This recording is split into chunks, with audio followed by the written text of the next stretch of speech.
परमपिता बाबा की क्या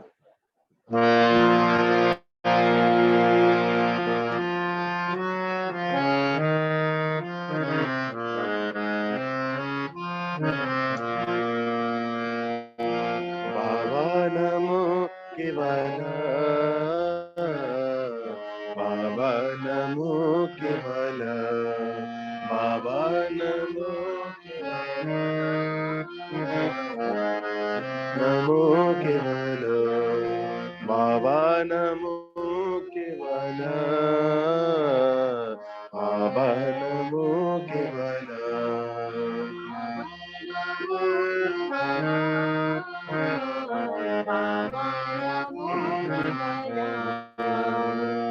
बाबा नाम केवल बाबा नाम केवल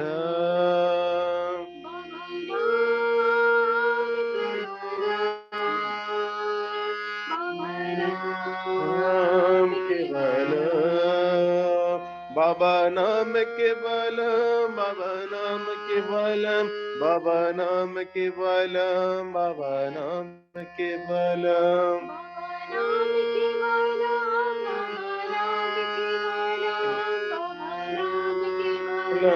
बाबा नाम केवल बाबा नमो केवल बाबा नमो केवल बाबा नमो केवल बाबा नमो केवल बाबा नमो केवल बाबा नमो केवल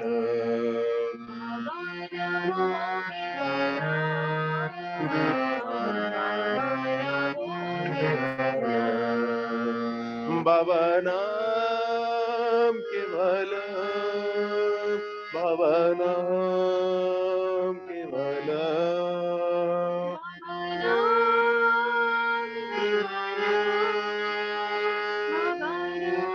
नाम केवल बाबा नाम केवल बाबा नाम केवल बाबा नाम केवल बाबा नाम केवल बाबा नमो केवल बाबा नमो केवल बाबा नमो केवल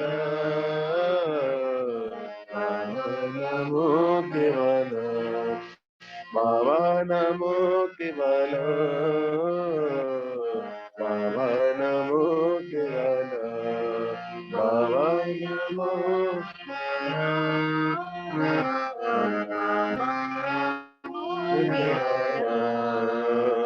बाबा नाम केवल बाबा नाम केवल केवल बाबा नाम केवल बाबा नाम केवल बाबा नाम केवल बाबा नाम केवल बाबा नाम केवल बाबा नमो केवल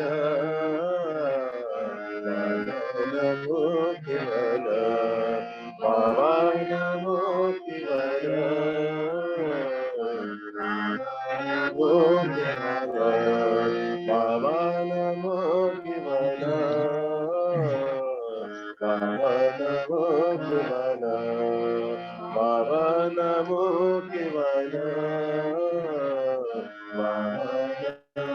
केवल बाबा नाम केवल ठीक है दादाजी बाबा एक मिनट नाम केवल बाबा नाम केवल बाबा नाम केवल बाबा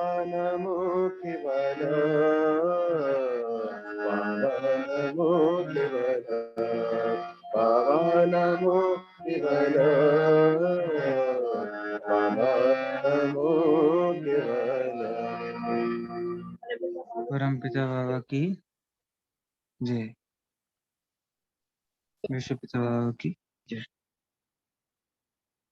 बहुत बहुत धन्यवाद दादाजी, आपके द्वारा सत्र में शामिल होने के लिए और आपके द्वारा इतना अच्छा कीर्तन करके सत्र को एक अलग दिशा में, जिस दिशा में हमारा उद्देश्य है उस दिशा में ले जाने के लिए बहुत बहुत आपका हार्दिक अभिनंदन है। आज का जो सत्र है वो जैसा हमने टॉपिक लिखा था प्राउद के सिद्धांत, तो ये हम लोगों ने दीपेश्वर जी का भी विचार था और भी कुछ विचार आ रहे थे कि प्राउद के ऊपर स्टडी होना चाहिए। तो उसी क्रम में ये तीसरा अध्याय है प्राउद अर्थव्यवस्था का, और हमने 2 जो अध्याय किए थे उसमें हमने बहुत अच्छा समझा कि प्राउद क्या है और प्राउद को क्यों मानना चाहिए और किस आधार पे हम प्राउद को मानें। तो उस आधार को जानने से किस प्रकार से प्राउद समाज के लिए उपयोगी है और प्राउद को हम उस विचारधारा को फैला सकते हैं और लोगों के बीच में समझा सकते हैं कि आपको क्या चीज़ें पहले तैयारी करने की ज़रूरत है प्राउद को समझने के लिए। तो बहुत अच्छा पुराने टॉपिक पे डिस्कस हुआ था। दादाजी ने भी समझाया था, आज भी दादाजी जुड़ेंगे थोड़ी देर में। तो अभी कुछ श्लोक हैं, तो मैं उन श्लोकों को सोचता हूँ दादाजी ही उनका आरंभ करें जब आएँ तब। या फिर अ, हम वो करें, तो मैं ज्योति रंजन दादा से पूछना चाहता हूँ कि उनका क्या कहना है इस बारे में? मेरी तरफ से नमस्कार। और ये जो टॉपिक है ये सूत्रों के रूप में है। तो ये जो सूत्र है आनंद सूत्रम, एक महत्वपूर्ण फिलोसॉफिकल छोटी सी किताब बाबा ने लिखी है। ये 85 सूत्राज में से 15 जो सूत्र होते हैं वो समाज के लिए है, मतलब सोशल साइकिल के लिए है, मतलब सोशल फिलोसॉफी के लिए है। तो एक एक सूत्र के लिए एक एक घंटा कम से कम तो लगता ही है अगर पूरी तरह से एक्सप्लेन किया जाए तो। फिर भी एक इंट्रोडक्शन के तौर पर मैं उसको शॉर्टकट बनाने की कोशिश करता हूं।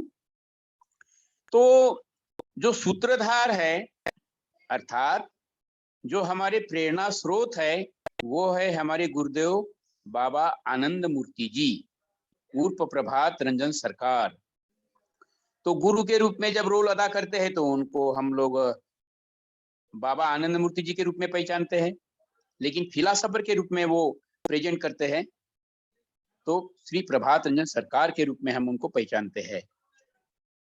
तो गुरु और फिलोसोफर दोनों के रूप में ये जो फिलोसॉफी दी है, इसके पहले जैसा कि मैं पहले भी बोलता आ रहा हूं, उन्होंने कुछ भी देने के पहले उसको डायग्नोज किया, समस्या को डायग्नोज किया मतलब, और ये पाया गया है कि समाज में मनुष्य के जीवन का जो लक्ष्य है वो सेल्फ रियलाइजेशन तो है, लेकिन सेल्फ रियलाइजेशन के लिए शरीर चाहिए और शरीर के रक्षा के लिए निम्नतम आवश्यकताओं की पूर्ति चाहिए। उस दृष्टि से ये सूत्र दिए गए हैं और यहाँ बहुत सुंदर ढंग से इन्होंने अभी दिया भी है हमारे आयोजक ने। तो इसको आप लोग जो है अपने कॉपी में नोट कर ले या व्हाट्सएप में इसको सेव कर ले, तो ये आपको बहुत अच्छी जानकारी मिलती रहेगी। तो मैं ये बोलना चाह रहा था कि ये जो सूत्र है, ये जो आज का जो टॉपिक है, ये सोशल ओरिएंटेड है।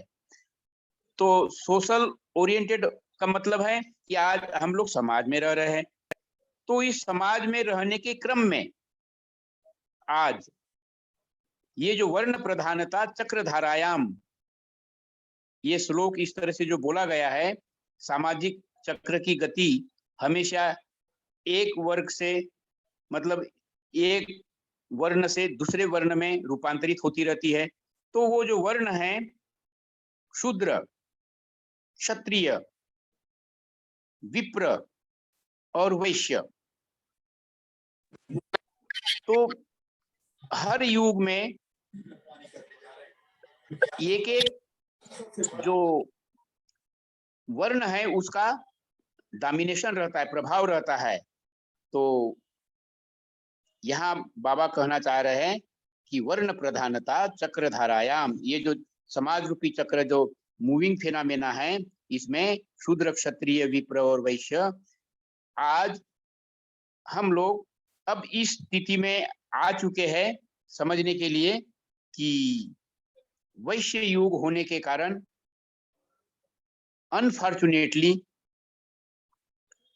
समाज के जो तीनों वर्ण हैं, शूद्र, क्षत्रिय और विप्र, ये तीनों मानसिकता वाले लोग, तीनों वर्णों वाले लोग आज वैश्य मानसिकता के डोमिनेशन में आ चुके हैं, और ये हम लोग सभी लोग जान रहे हैं। और मानसिकता जो वैश्यों की होती है, मतलब पूंजीवादी मानसिकता जो होती है, to earn money more and more, profit motivation, चाहे जैसा भी हो, उनकी यही विशेषता है वैश्य युग की, अर्न मोर।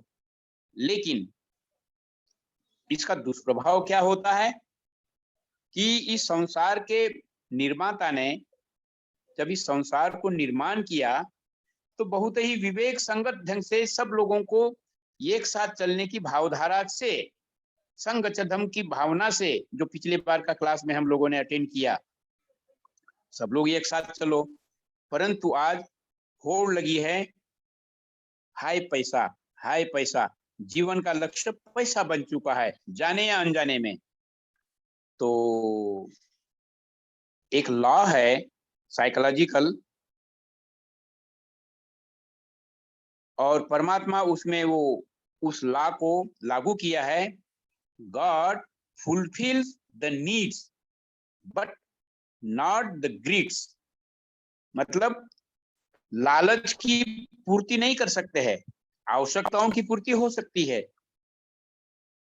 तो मनुष्य जीवन सुखमय ढंग से जीने के लिए, अपने अस्तित्व को सुचारू रूप से चलाने के लिए संपदाओं की आवश्यकता है, रिसोर्सेज की आवश्यकता है, और वो उन्होंने दे रखा है, ये उन्हीं का गिफ्ट है।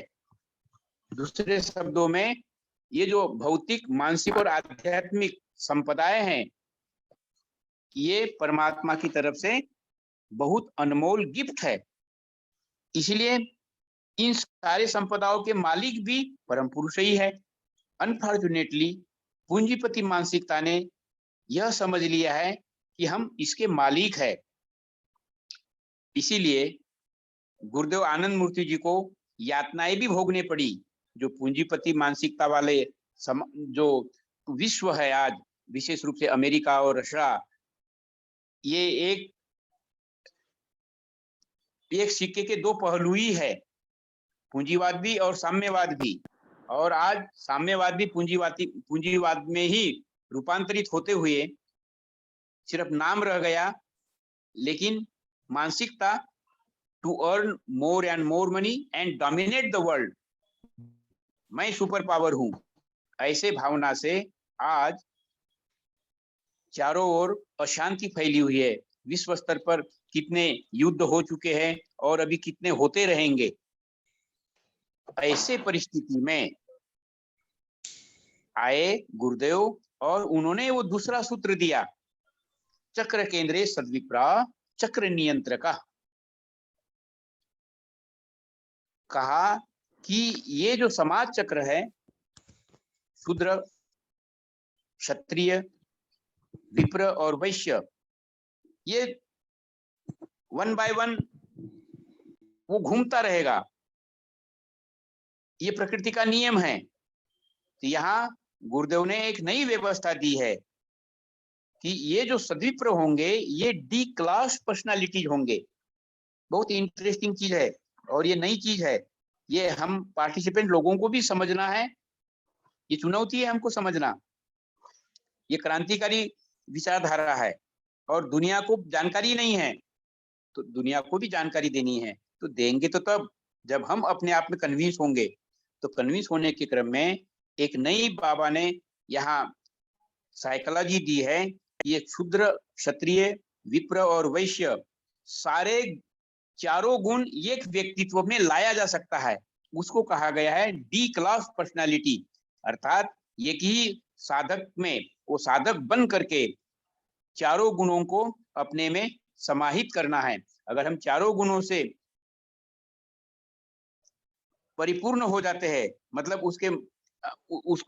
हम लोग शूद्र की मानसिकता मतलब सेवा की भावना, क्षत्रिय मतलब अन्याय के विरुद्ध आवाज उठाना, विप्र मतलब विवेकशील ढंग से व्यक्तिगत और सामाजिक रूप से गाइड करना, और वैश्य मतलब लोगों को निम्नतम आवश्यकताओं की पूर्ति के लिए जो भी रिसोर्सेस है उसका विवेक संगत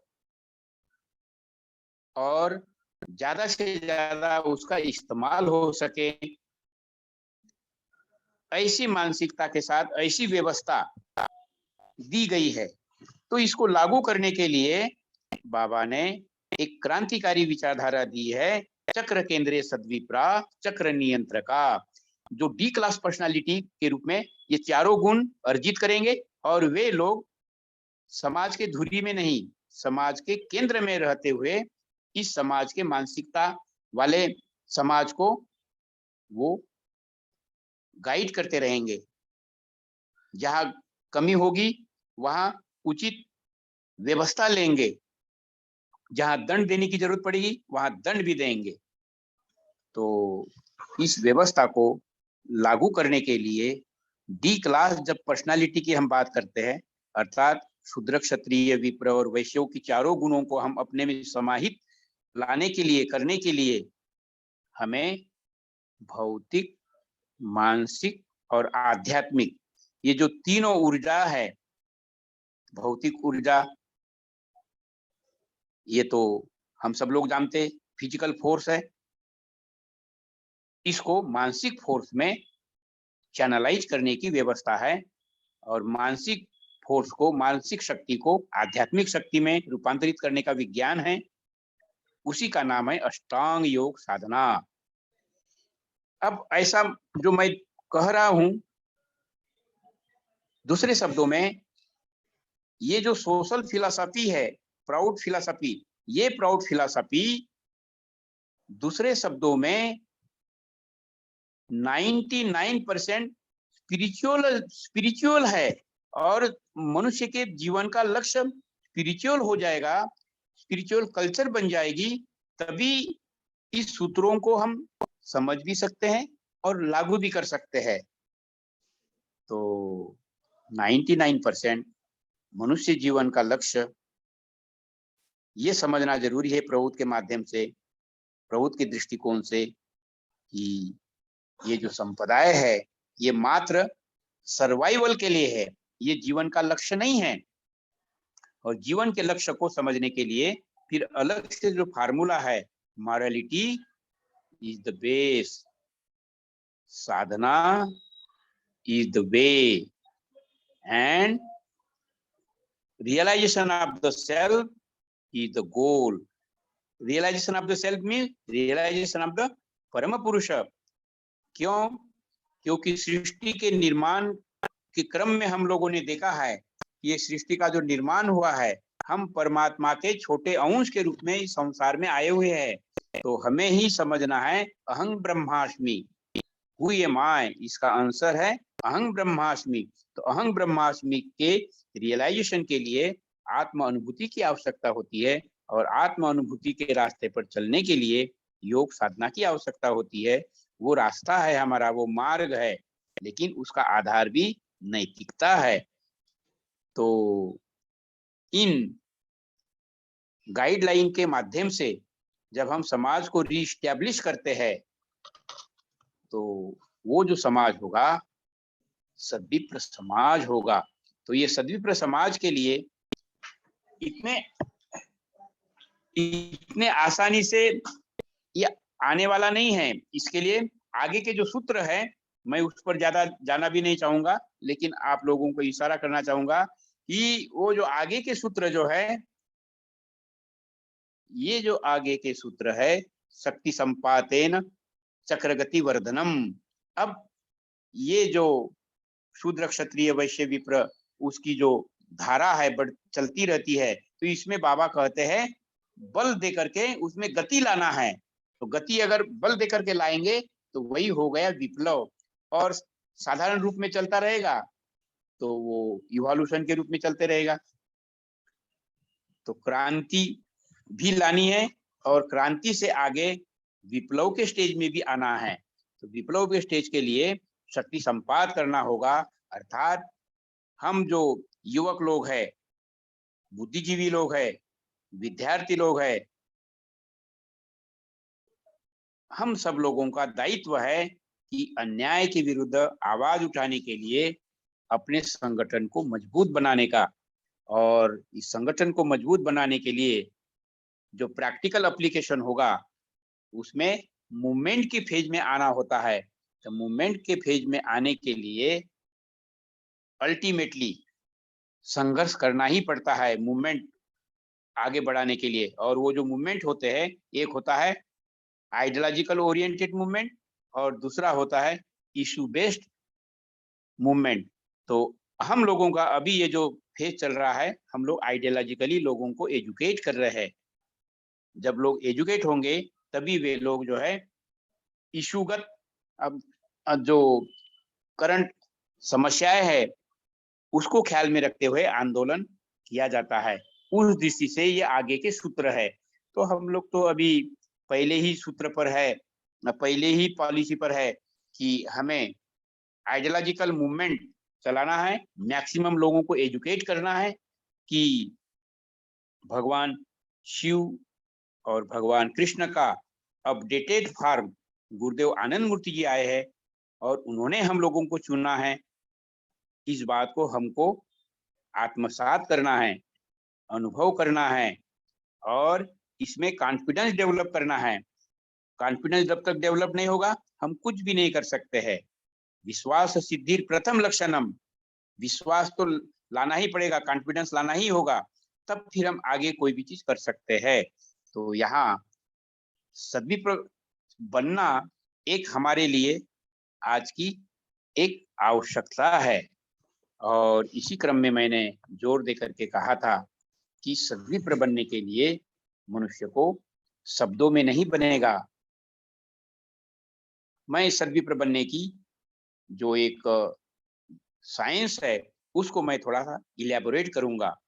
थोड़े सब एक शब्दों में तो अगर कहा जाए तो सद्विप्र बनेंगे कैसे, तो गुरुदेव ने इसका फार्मूला देने के क्रम में कहा, क्या बोला, गॉड डिस्ट्रीब्यूट्स हिज गुडनेस। कैसे वो अपने अच्छाइयों को बांटेगा? Through 16 points. तो एक शब्दों में हमें 16 पॉइंट्स में इस्टेब्लिश होना है। और आज का क्लास कोई 16 पॉइंट का नहीं है, लेकिन ये आधार है सद्विप्र बनने का। तो इसका जो डीप साइंस है, मनुष्य ईश्वर पुत्र है। ईश्वर पुत्र मतलब परमात्मा की संतान है, मेल एंड फीमेल बोथ। तो परमात्मा के गुण हमारे भीतर छिपे हुए हैं, उसको उजागर करना है, उसको डेवलप करना है। और डेवलप करने के लिए मैं आज के सभी पार्टिसिपेंट्स लोगों को और सभी पार्टिसिपेंट्स के माध्यम से हम अपने मुहिम को बढ़ावे। मात्र 10-15 लोगों से क्या होगा? इतना बड़ा समाज है, इस इतने बड़े समाज को गाइड करने के लिए कम से कम 1500 लोग कम से कम इकट्ठे हो, उसको अटेन करें, और अटेन करने के लिए हमें मेहनत करना पड़ेगा। हाँ भाई टाइम हो गया है, चलो हम थोड़ा ज्वाइन कर लेते हैं, थोड़ा सुन लेते हैं, चलो हम अपनी कुछ मन की बात है उसको बोल देते हैं। नहीं, इतने से नहीं चलेगा।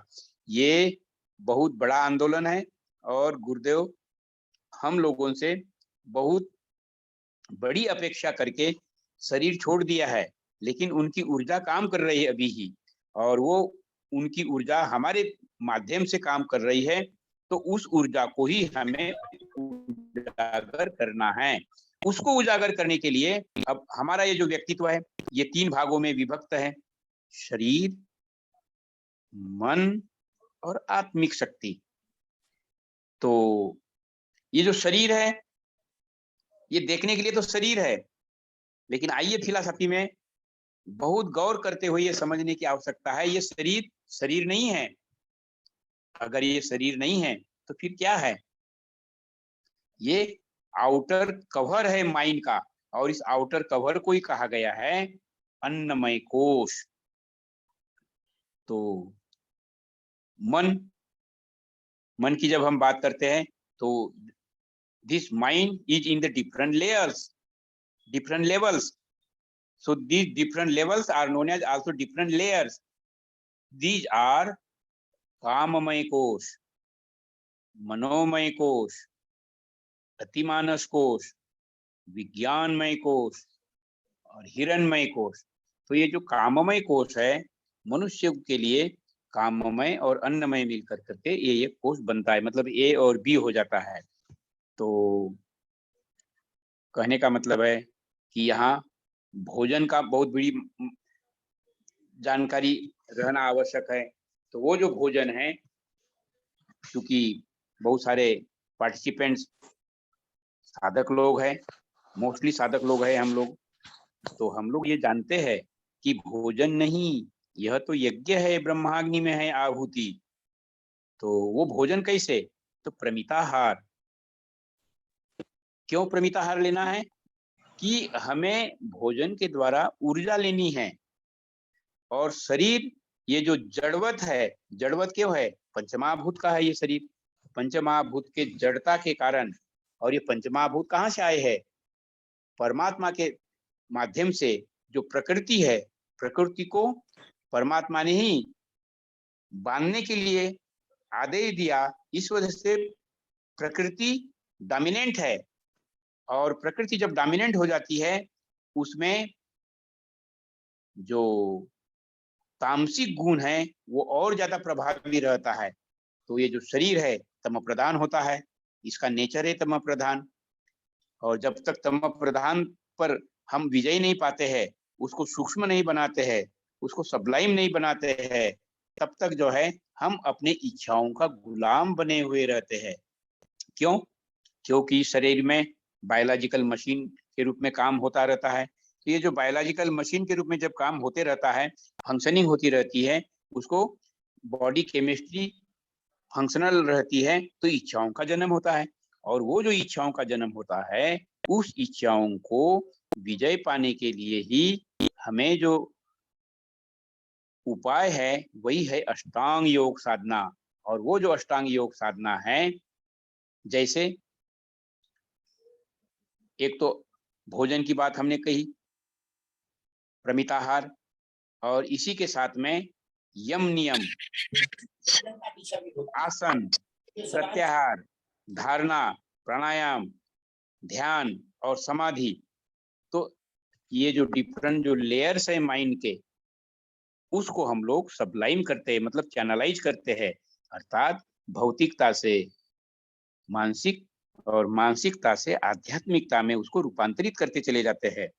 तो इसीलिए ये एक बहुत बड़ा क्लास है, और मैं सब लोगों को जो पार्टिसिपेंट्स है, हम लोग सद्विप्रा के भूमिका में हैं, और सद्विप्रा की भूमिका निभाने के लिए हमें इन द ट्रू सेंस सद्विप्र बनना है। तो मैं इसी पर जोर देना चाहूंगा।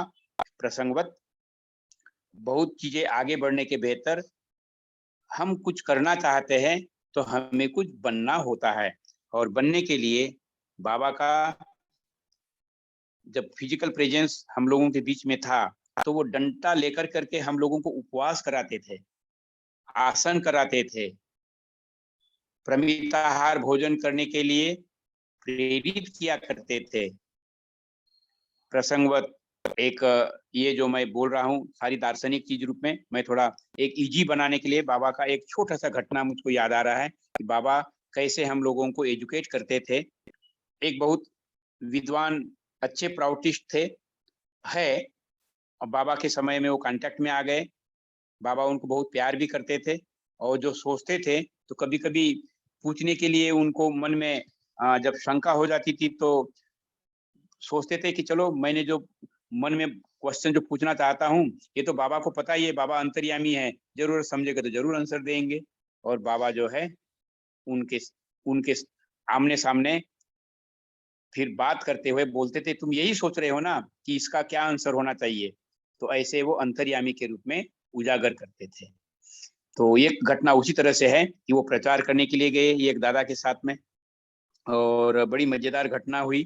दोनों को भूख लगी, प्रचार करने के क्रम में कुछ मिला नहीं, तो रास्ते में देखा कि पकोड़ा छन रहा है, तो बोला गया चलो इस पकोड़ा को खा लिया जाए। तो बोले नहीं नहीं, प्याज लहसुन होगा। तो पूछा तो बनाने वाले ने बोला कि नहीं, इसमें प्याज लहसुन हमने नहीं डाला। तो भूख तो लगी ही थी, तो पकोड़ा खा लिया। और वो प्रचार करने के बाद में बाबा के पास में आ रहे थे, और बाबा के पास में जब आ गए, वो रिपोर्टिंग का सेशन था उस समय में, दादा को भी बुलाया गया था और मार्गी लोगों को भी बुलाया गया था। तो वो मार्गी भी और दादा भी चले आए रिपोर्टिंग में। तो वो दादा को खड़ा किया, बोलो जी, बहुत भूख लग गई, पकोड़ा वाले ने बोला कि इसमें प्याज नहीं है और तुमने खा लिया, आगे पीछे तो देखा भी नहीं। अरे वो जो तेल में पकोड़ा निकाला गया है, वो पकोड़ा तुम लोगों को खिलाया, उसके पहले पता नहीं कितने बार उसने प्याज लहसुन वाला पकोड़ा और प्याज लहसुन वाला बहुत सारा सामग्री जो है उस तेल से निकाला है, और वही तुम लोगों ने खाया है। तो बाबा यहाँ तक भी अंतर्यामी के में हम लोगों को एजुकेट किए हैं। तो एक मैंने उदाहरण दिया। तो भोजन हम लोगों का प्योरली सेंटिएंट होना मांगता है। क्यों? कि ये शरीर है तामसिक, तो इस तामसिकता से राजसिकता में और राजसिकता से आध्यात्मिकता में लाने के लिए भोजन के लिए इसका जो रोल है, शिव के शब्दों में बाबा ने उस शिव की शिक्षा को अपने शिक्षा में इंक्लूड किया है, और 7 सीक्रेट्स में इसको उजागर किया। क्या उजागर किया? सिद्धिर विश्वास प्रथम लक्षणम, द्वितीय श्रद्धा युक्तम, तृतीय गुरु पूजनम, चतुर्थ समता भाव, पंचम इंद्रिय निग्रह, षष्टम प्रमिताहार, पार्वती सप्तम नैव विद्यते। अगर हम इस 6 गुणों का अगर हम पालन करते हैं, अर्थात हम बाबा ही हमारे मार्गदर्शक है, वही तारक ब्रह्म बनकर के आए हुए हैं, शिव और कृष्ण का वही अपडेटेड फॉर्म है, यह समझना हमारे लिए चुनौतीपूर्ण है। और इसको समझते हुए हमें अपने गुरु पर विश्वास बना लेना आवश्यक है। और जहाँ विश्वास नहीं है, वहां आपको मंथन करना पड़ेगा। मंथन करते हुए समर्पित होना होगा बाबा के चरणों में। समर्पण करने के लिए फिर कीर्तन है, और इस कीर्तन के द्वारा हम जब 16 आना उनके खुशी के लिए नाचते हैं, तो समर्पण आता है, निश्चित रूप से आता है। हम लोग कोई आसमान से नहीं आए हैं, बाबा ने हम लोगों को एजुकेट करने के क्रम में ट्रेनिंग दी है, और यही अनुभव आपके साथ में हम शेयर कर रहे हैं। तो धीरे धीरे ये क्लास बहुत बड़ा होते जा रहा है, तो मैं इसको कंक्लूड करने के क्रम में सद्विप्र बनने की आवश्यकता और सद्विप्र बनने का जो कला है, उसका जो सीक्रेट है, उसका जो साइंस है, मैं उसी के ऊपर मैं अपना अनुभव आप लोगों के साथ में शेयर कर रहा। तो ये जो शरीर है, इस शरीर को आसन, कौशिकी और तांडव पुरुष लोग करेंगे, और महिला लोग आसन और कौशिकी करेंगे। और बाबा ने शरीर छोड़ने के पहले, आप लोगों ने बाबा का शरीर रहते हुए देखा होगा कि बाबा जब बैठते थे मंच पर, तो बाबा मंच पर बैठने के बाद में उनका स्वागत होता था कौशिकी और तांडव के द्वारा। ऐसा क्यों? और अभी भी होता है, जब बाबा के रिप्रेजेंटेटिव पुरोधा प्रमुख बैठते हैं मंच पर, तो उस समय में भी जो है कौशिकी तांडव को इम्पोर्टेंस वहां परिलक्षित होता है और स्वागत होता है पुरोधा प्रमुख दादा का भी। कहने का मतलब है कि ये कौशिक और तांडव मनुष्य के भीतर में ईश्वर की ऊर्जा जो सुसुप्त अवस्था में है अभी तो जो बोल रहा उसको था ना, समय को समझो रोही, समय को नहीं समझती है। तुम उसने याद कर लेती तब दिक्कत होता। कुछ बोल रहे हैं क्या आप? नहीं दादाजी, आप कंटिन्यू करिए, उनका माइक ओके, गलती से हो गया था। अच्छा चलो। हाँ, तो मैं इसको बहुत ही महत्वपूर्ण बात हम बोल रहे हैं कि मनुष्य को ये जो शरीर है, ये पंचमहाभूत का शरीर है और ये कवर है, तो इस कवर पर कंट्रोल करते हुए आसन, कौशिकी तांडव, उपवास और प्रमिताहार के द्वारा इस शरीर को, जड़ता को सूक्ष्मता में रूपांतरित करना है। तो इसके लिए बहुत ही संयम के साथ में भोजन करना भी जरूरी है। फिर दूसरा है मन। तो ये जो मन है, ये शरीर के साथ में लिप्त है। और शरीर के साथ में लिप्त कैसे है? ये शरीर एक बायोलॉजिकल मशीन है और इस बायोलॉजिकल मशीन के अंतर्गत हम सब लोग जानते हैं कि बॉडी केमिस्ट्री के दौरान में इच्छाओं का जन्म होता है। काम, क्रोध, लोभ, मोह, मद, मत्सर, आशा, ईर्ष्या। तो ये जो अनेक अनेक इच्छाएं हैं, इसी को पाश कहा गया है। तो मोटे तौर पर अष्टपाश और खट रिपु इसका नाम रखा गया है। और जो डोमिनेटिंग इच्छाएं हैं उसको पाश कहते हुए इनके ऊपर में विजय पाने की बात आती है। और जो विजय पा लेते हैं तो पाशों के बंधन में है तो जीव है, और पाशों से मुक्त हो जाते हैं तब वो शिव ही हो जाता है। तो पाश बद्धे भवेत जीव, पाश मुक्त भवेत शिव।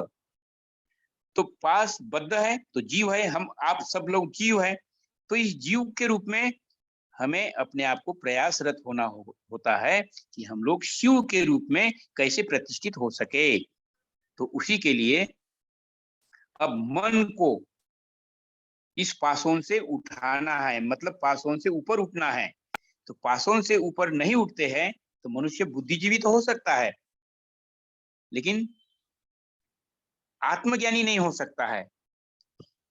तो आत्मज्ञानी होने के लिए बुद्धि की मुक्ति ऐसी एक किताब बाबा ने दे रखी है। उस किताब का नाम है नव्य मानवतावाद, बुद्धि की मुक्ति।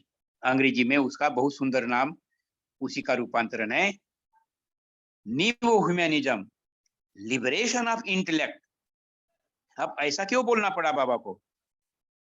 तो ट्रू सेंस में सद्विप्र बनने के लिए हमें अपना जो अहंकार है उससे ऊपर उठना है, और उससे ऊपर उठते हुए हमें परमात्मा के जो गुण हमारे भीतर में छिपे हुए हैं उसको जागृत करना है, उसको अवेकन करना है। तो अवेकन करने के लिए ये जो नव्य मानवतावाद है इसकी भी फेजेस है, मन को और चर्निंग करने के लिए, उसको सूक्ष्म बनाने के लिए। तो किसी को हम जब लोग प्रेरित करेंगे तो एकाएक हम ये नहीं कह सकते कि परमात्मा आनंद मूर्ति जी के रूप में आए हुए हैं और तुम साधना सीख करके तुम सद्विप्र बन जाओ। नहीं, इतने आसानी से कोई सद्विप्र नहीं बनेगा। तो उसको फेज वाइज साइकोलॉजिकली नया व्यक्ति को जोड़ा जाता है, और हमको अपने आप में भी जो है उस तरह का परिपक्वता लाना पड़ता है। तो पहले हम लोग स्पिरिचुअलिटी एज ए कल्ट पहले फेज को एडॉप्ट करेंगे। तो पहला फेज हो गया स्पिरिचुअलिटी एज ए कल्ट, नहीं, साधना जीवन का अंग है, इसको करना ही है। फिर प्याज लहसुन खाता है तो पहले फेज में हम लोग इग्नोर करते हैं, कोई नशा लेता है तब भी इग्नोर कर लेते हैं कि चलो भाई अब ये साधना का उसको जब रस महसूस होगा तो फिर धीरे धीरे उसमें वो इस्टेब्लिश होगा। लेकिन स्पिरिचुअलिटी एज ए एसेंस इस नव्य मानवतावाद का दूसरा पहलू है, दूसरा फेज है। तो साधना करते समय में आदमी तड़पता है, क्लैश और कोहेशन में माइंड आ जाता है, बोलता है अरे मैं इतने दिन से साधना कर रहा हूँ, कहाँ कोई अनुभूति तो हो ही नहीं रही है। तब सीनियर साधक उनको प्रेरित करता है कि घबराने की जरूरत नहीं है, क्योंकि समुद्र में हीरा छुपा हुआ रहता है, रत्नाकर छिपा हुआ रहता है, लेकिन डुबकी मार कर करके हाथ नीचे ले जाने से तुरंत ही वो रत्नाकर मतलब जो हीरा है पकड़ में आएगा, इसकी कोई गारंटी नहीं है। प्रयासरत रहने से वो एक बार डुबकी मारने से हीरा हाथ में नहीं भी लग सकता है और नहीं लगता है। Attempt, try again and again, वो जो ट्राई अगेन एंड अगेन है, तो हमें सेकंड फेज में अपने आप को लिफ्ट करना है। और वो सेकंड फेज में लिफ्ट करने का मतलब हुआ कि हमें दृढ़ विश्वास के साथ साधना मतलब मेडिटेशन, मतलब spirituality as a essence, in essence उसको लेना है। नहीं मैं प्याज नहीं खाऊंगा, नहीं मैं उपवास अवश्य करूंगा, मैं कोई नशा नहीं करूंगा। इस तरह से अपने आप को डिटर्मिनेशन के साथ में स्पिरिचुअलिटी इन एसेंस, वो जो सार तत्व है उसको लेना है जीवन में। अरे भाई जीवन में तो हमने कितना उल्टा सीधा सब काम कर लिया है, अब वो तो हो चुका है। अब आनंद मूर्ति जी का ट्रू शिष्य अगर बनना है, महाभारत का अगर पांडव बनना है, तो हमें तपस्या करते हुए, जैसे पांडवों ने तपस्या की, भगवान कृष्ण ने उनको एक परिस्थिति में डाला, एक परिस्थिति पैदा किया, उसी तरह से हम लोगों को ये प्रेरणा भी दिया है गुरुदेव ने कि तुम पशु नहीं हो, तुम साधारण मनुष्य भी नहीं हो, तुम तो गुरुदेव आनंद मूर्ति जी के आध्यात्मिक सिपाही हो। और आध्यात्मिक सिपाही होने के कारण तुम्हें 16 पॉइंट के माध्यम से अपने आप में इस्टेब्लिश होना होगा। वो जो हमने भौतिक स्तर को मानसिक स्तर में रूपांतरित करने के लिए आसन, कौशिकी, तांडव, उपवास की बात की, उसके ऊपर में सूक्ष्म मन के जो लेयर्स है उसको और रूपांतरित करने के लिए अतिमानस कोश, विज्ञानमय कोश, हिरणमय कोश में इस्टेब्लिश होने के लिए अब साधना के स्तर को स्पिरिचुअलिटी इन एसेंस के रूप में सारे लेसन सीख लेना होगा। और सारे लेसन सीखने के लिए यम नियम में प्रतिष्ठित भी होना होगा। तो बहुत हद तक एक अच्छी आत्म अनुभूति आना शुरू हो जाएगा। But this is not sufficient, this is to the some extent. तो उसका क्लाइमेक्स कहाँ है? वो नव्य मानवतावाद सब्जेक्ट बतलाता है, स्पिरिचुअलिटी एज ए मिशन। जीवन का उद्देश्य बना लो, ये जो मनुष्य जीवन मिला हुआ है ये आत्म अनुभूति के लिए मिला है। तो यहाँ हम ये अपने आप को डिटरमाइन करेंगे कि पशु का जीवन भोग के लिए है, आहार, निद्रा, भय, मैथुन, ये पशुवत है। तो हमें इसके ऊपर में विजय, इसके ऊपर में कंट्रोल करते हुए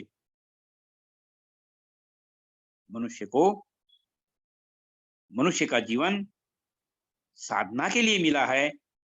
इस कमिटमेंट के साथ में साधना करनी होगी और पूरे समर्पण के साथ में जब हम इस्टेब्लिश होते हैं, तो वो इस्टेब्लिशमेंट की फेज लाने के लिए, उसमें पारंगत होने के लिए पांचजन्य, ये बहुत व्यवहारिक है। हम लोग शब्दों में रट रहे हैं कि पांचजन्य करना चाहिए, गुरु सकाश करना चाहिए, तो गुरु सकाश तो कर लेते हैं, लेकिन वो भी एक मैकेनिकल रूप में नहीं।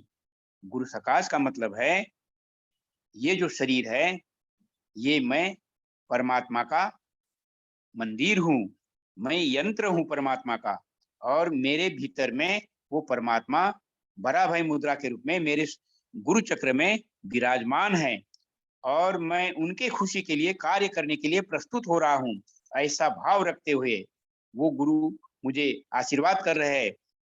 जो मुद्रा है बड़ा भाई की मुद्रा, उस मुद्रा को महसूस करते हुए बाबा मुझे आशीर्वाद कर रहे हैं और मैं उनके खुशी के लिए अब प्रस्तुत हो रहा हूँ कार्य करने के लिए। ऐसा भाव लेते हुए वहां इमीडिएटली गुरु सकाश का जो मंत्र है उसको मन में लाना होता है। प्रातः शिरसी शुक्ले अब्जे द्विनेत्रम द्विभुजम गुरुम वराभय कृत हस्तम स्मरेतम नाम पूर्वकम। ऐसा भावना लेते हुए ये दूसरे शब्दों में ध्यान का ये प्रक्रिया है। तो जिसको ध्यान मिला है वो ध्यान के रूप में एट ए ग्लांस कर सकते हैं, कर लेना चाहिए। तो उसमें स्पिरिचुअली चार्जिंग होती है। और ये करते हुए 5 बजे के पहले हमें अपने मॉर्निंग ड्यूटी से मिनिमम कम से कम मॉर्निंग ड्यूटी पूरी करते हुए 5 जने के लिए उठना है और 5 जने में शामिल होना है।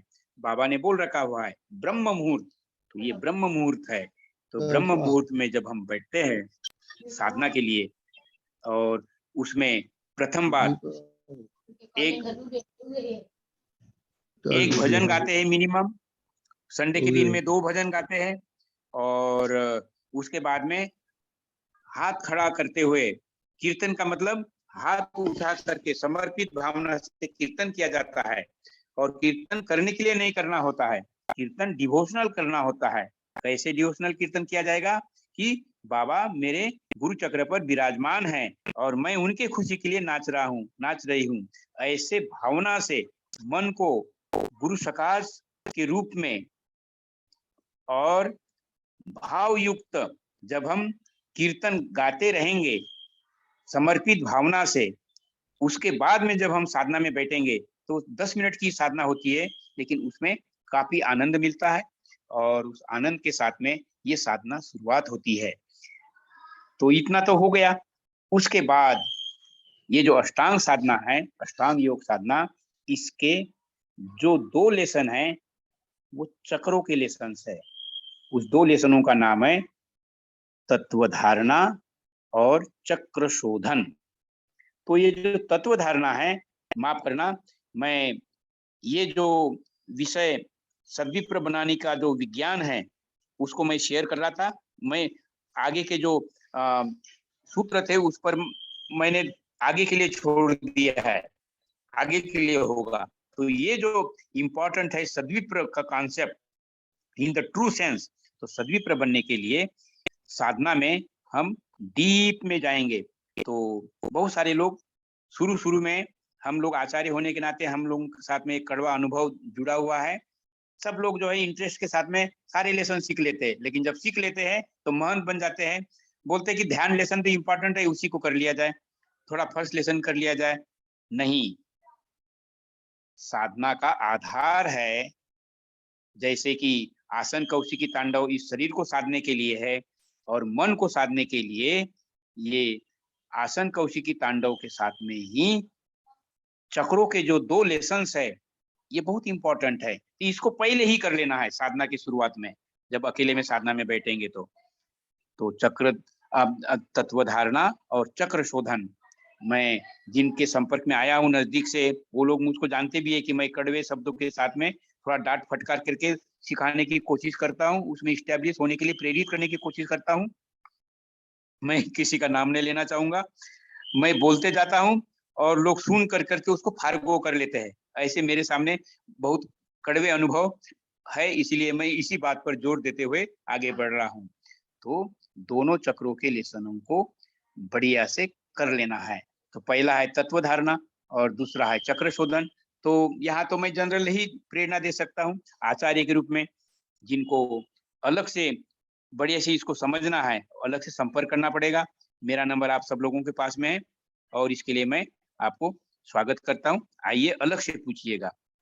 तो 2 लेसन को, चक्रों के लेसनों को कर लेने के बाद अच्छा से फर्स्ट लेसन को शुद्धियों के साथ में करना होता है और शुद्धियों के साथ में साधना का फर्स्ट लेसन जब करेंगे तो उसमें बढ़िया से स्पिरिचुअलाइज हो जाएंगे और मन बहुत ही डायनामिक स्टेज में आएगा और मन इच्छाओं की गुलामी के ऊपर भी आएगा। तो ये फेज हो गया। इसका जो टारगेट है कि हम अपने अहं तत्व को कैसे डोमिनेट नहीं होने देंगे, मतलब इस अहं तत्व को महत तत्व के माध्यम से डोमिनेट करेंगे, तो साधना के इस डेप्थ में जाएंगे।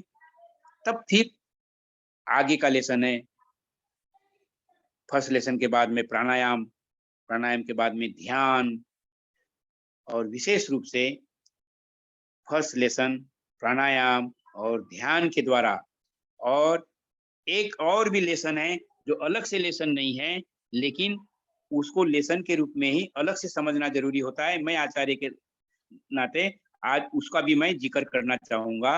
वो जो लेसन है वो है विड्रॉवल, दूसरे शब्दों में उसका नाम है प्रत्याहार। तो ये जो प्रत्याहार है, ये प्रत्याहार सीक्रेट है मन को विड्रॉ करने के लिए मटेरियल वर्ल्ड से।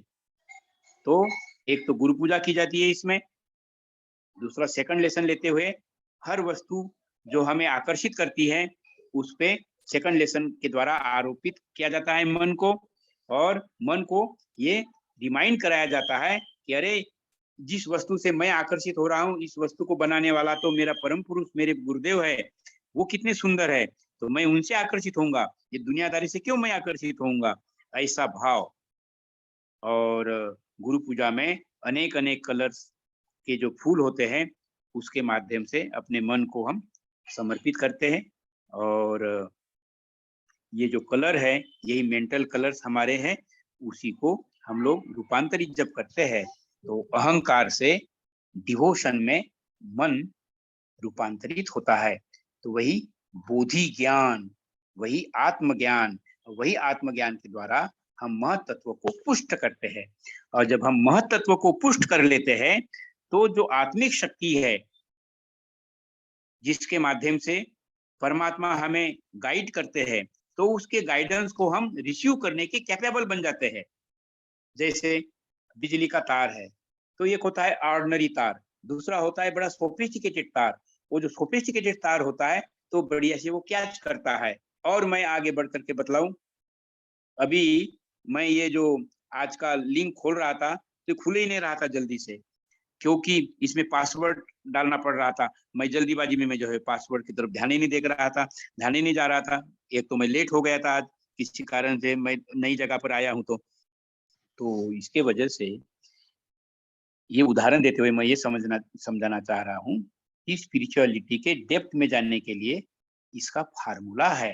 वो फार्मूला अगर अप्लाई नहीं करेंगे तो हम वो जो नॉट है, वो जो गांठ है, उसको नहीं खोल सकते हैं। तो ये खुलता है और बड़े आसानी से खुल जाता है जब हम गुरु के शरण में 16 आना समर्पित होकर के इस मेथोडिकल सिस्टम को अडॉप्ट करते हैं। तो मैं लेसन प्रत्याहार, विड्रॉवल, इसकी बात कर रहा था, और इसी के साथ में फिर ध्यान कहा गया है ना। बहुत सारे लोगों को हम लोग आचार्य के रूप में लोगों को ध्यान तो सिखलाते हैं, लेकिन बहुत कष्ट होता है। सीखने के लिए, सिखाने के लिए तो सिखा देते हैं, सीखने वाला भी बहुत इंटरेस्ट के साथ में ले लेता है, उसके बाद में इतने डाउट होना शुरू हो जाता है, बोलते हैं अरे मनुष्य का कोई ध्यान किया जाता है क्या, बाबा तो मनुष्य है। ओ माय डियर, बाबा ने कह रखा है I am not this physical body, this physical body is not my self. वो तो भाव मूर्ति है। इसलिए तंत्र के उस फार्मूले को हमको एक्सेप्ट करना है। मंत्र मूलम गुरु वाक्यम, पूजा मूलम गुरु पदं, ध्यान मूलम गुरुर्मूर्ति, मोक्ष मूलम गुरु कृपा। तो ये बहुत ही डेप्थ में ले जाने वाला तंत्र का गाइडलाइन है। तो इस तंत्र के गाइडलाइन के अनुसार में गुरु चक्र में मन को बैठाते हुए वहाँ उसकी प्रक्रिया बतलाई जाती है, और जिनको नहीं मिला है उसको जल्दी से जल्दी सीख लेना चाहिए। जिन्होंने सीख भी लिया है लेकिन भूल भाल गए हैं, या उसके ऊपर में बहुत कमिटमेंट के साथ में ध्यान नहीं दिया जाता है, तो उसको ध्यान देना जरूरी है।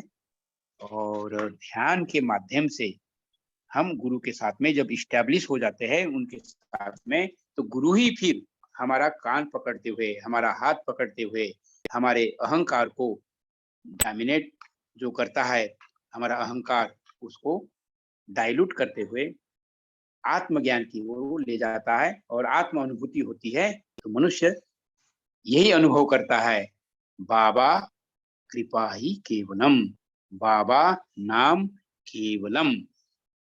तो इसमें ये जो बाबा नाम केवलम, जो मैं जानबूझ करके शब्द इस्तेमाल किया, तो ये जो बाबा नाम केवलम हम लोग गाएंगे, तो बाबा को देख लिया, देखते ही है, जानते ही है, तो उसी को मन में अपने चित्त में बैठाना है और मैं उनके खुशी के लिए नाच रहा हूँ। और वही जो गुरु चक्र है उसमें मन को केंद्रित करना है।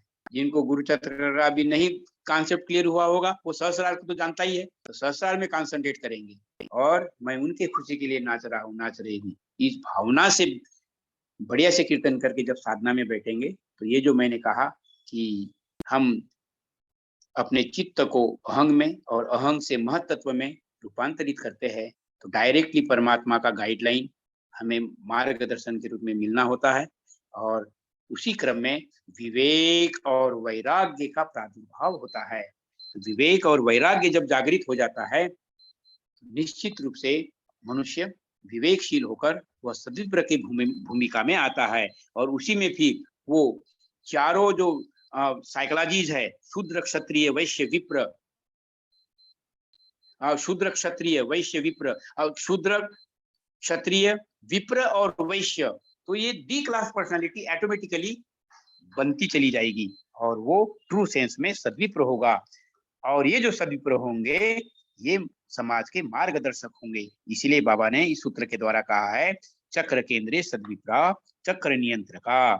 तो अनजाने में ही मैंने बहुत सारा आप लोगों का समय लिया, लेकिन मैं आशा करता हूं कि ये जो डीप साइंस है मेडिटेशन का, ये आपको बहुत मदद करेगा। इसके ऊपर आप गौर करें।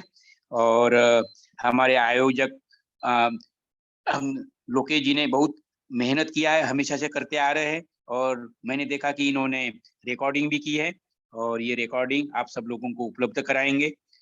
और उनका पुनः और आप सब लोगों का भी धन्यवाद अदा करते हुए, क्योंकि समय होते चले जा रहा है, आप लोगों का कोई छोटा मोटा क्वेश्चन होगा उसको भी आप स्पष्टीकरण के रूप में ले सकते हैं। तो मैंने काफी कुछ ज्यादा ही बोल दिया और आप सब लोगों को बोलने का मैं ज्यादा मौका नहीं दे पाया। फिर भी कंक्लूड करने के क्रम में आयोजक को मैं रिक्वेस्ट करूंगा कि आगे की कार्रवाई आप कंक्लूडिंग सेशन में ले आइएगा। जी दादा जी, धन्यवाद, बहुत बहुत धन्यवाद।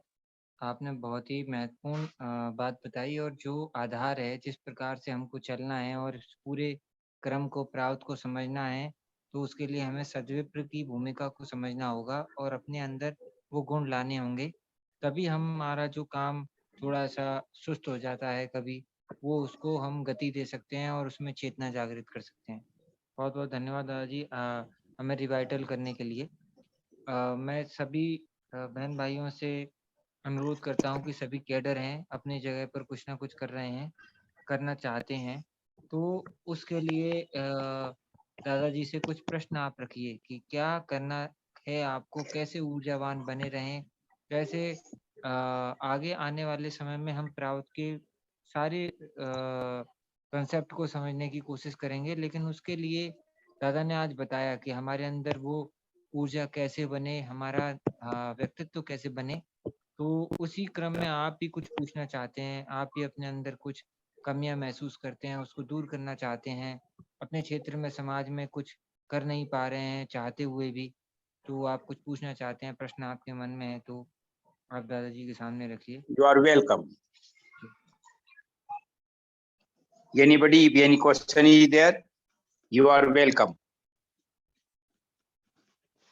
जी, निसंकोच प्रश्न रखिए क्योंकि देखिए ये एक संवाद है और और ये अ, फैमिली रिलेशन है हमारा। जी, जी। तो इसलिए अगर अपने प्रश्न रखेंगे हाँ, तो क्या होगा कि आगे आने वाले समय में कैडर बिल्डिंग प्रोसेस में और दूसरा जो हम अलग-अलग जगह पर अपनी कमेटी फॉर्म करना चाहते हैं, उसके लिए भी बहुत आसानी होगी।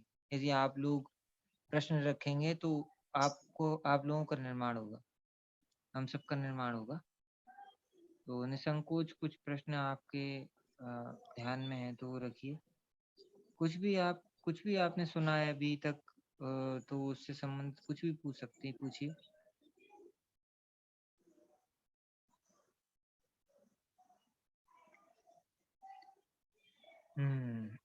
थोड़ा स्क्रीनशॉट भी जो है कितने लोगों ने अटेंड किया थोड़ा सा तैयार कर लेना, देख लेना। और हाँ, लगता है कि सब लोग भक्त लोग हैं और सब जानकार लोग हैं। मेरा ख्याल है एक रिफ्रेशिंग कोर्स के रूप में हमने आप लोगों को डाल दिया, और क्वेश्चन करने के लिए अभी भी कर सकते हैं, या व्यक्तिगत पूछना चाहेंगे तो भी व्यक्तिगत पूछ सकते हैं।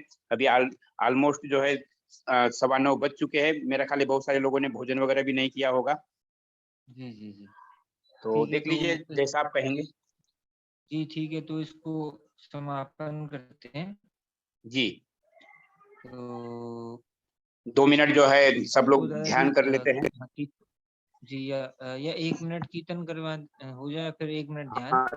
हाँ हाँ, तो कीर्तनीय सदा हरि, चलिए गाइए कोई कीर्तन बढ़िया से। है कोई गाने वाले? ज्योतिरंजन दादा बोल कहाँ भाग रहे हैं? हाँ ज्योतिरंजन दादा जी दादाजी, हाँ 1 मिनट दादाजी कीर्तन हो जाए, फिर थोड़ा ध्यान करें। बिल्कुल बिल्कुल बिल्कुल। Carry on. परम पिता बाबा की जय।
परमपिता बाबा की जय। बहुत बहुत धन्यवाद दादाजी।